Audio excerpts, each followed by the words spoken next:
Hello बच्चों, let's see the question. Which one of the following is a correct statement for respiration in humans? Option A, about 90% of carbon dioxide is carried by hemoglobin as carb amino hemoglobin. Option B, cigarette smoking may lead to inflammation of bronchi. Option C, neural signals from pneumotaxic center in Pons region of brain can increase the duration of inspiration. And option D, workers in grinding and stone breaking industries may suffer from lung fibrosis. देखो यहाँ पे हमें 4 statements given है, ठीक है, human के respiration के regarding, and we have to tell which one is the correct statement. Option A में लिखा है कि CO2 जो है 90% CO2 is carried out by haemoglobin, तो ये बिल्कुल इनकरेक्ट है. Around 20 to 25% of CO2 is carried out by haemoglobin in the form of carb amino haemoglobin, तो यहाँ पे फर्स्ट इनकरेक्ट स्टेटमेंट.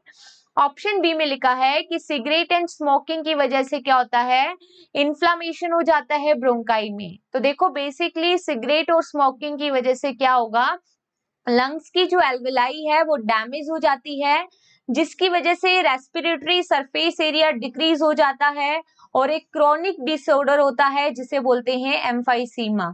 और inflammation of bronchi basically asthma में होता है, that is a allergic reaction. Option C में लिखा है कि न्यूरल सिग्नल, ठीक है, फ्रॉम न्यूमोटैक्सिक सेंटर, जो बेसिकली लोकेट रहता है ब्रेन के पोन्स रीजन में, और ये इंक्रीज कर सकता है, ठीक है, इंस्पिरेशन का ड्यूरेशन.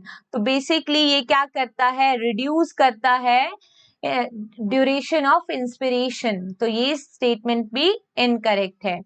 ऑप्शन डी में लिखा है कि जो grinding and stone breaking industry में जो वर्कर्स होते हैं वो सफर करते हैं लंग फाइब्रोसिस से, तो बिल्कुल सही बात है, ठीक है. इंडस्ट्री में काम करने वाले वर्कर्स जो भी होते हैं, ग्राइंडिंग स्टोन ब्रेकिंग इंडस्ट्रीज में काम करते हैं, उन्हें ऑक्यूपेशनल रेस्पिरेटरी डिसऑर्डर हो जाता है, ठीक है, और इसकी वजह से क्या होता है, लंग फाइब्रोसिस हो जाता है, क्योंकि फाइब्रस टिश्यू जो होते हैं वो प्रोलिफरेट होने लगते हैं. So here D is the correct statement, ठीक है. So correct answer is D. Best of luck.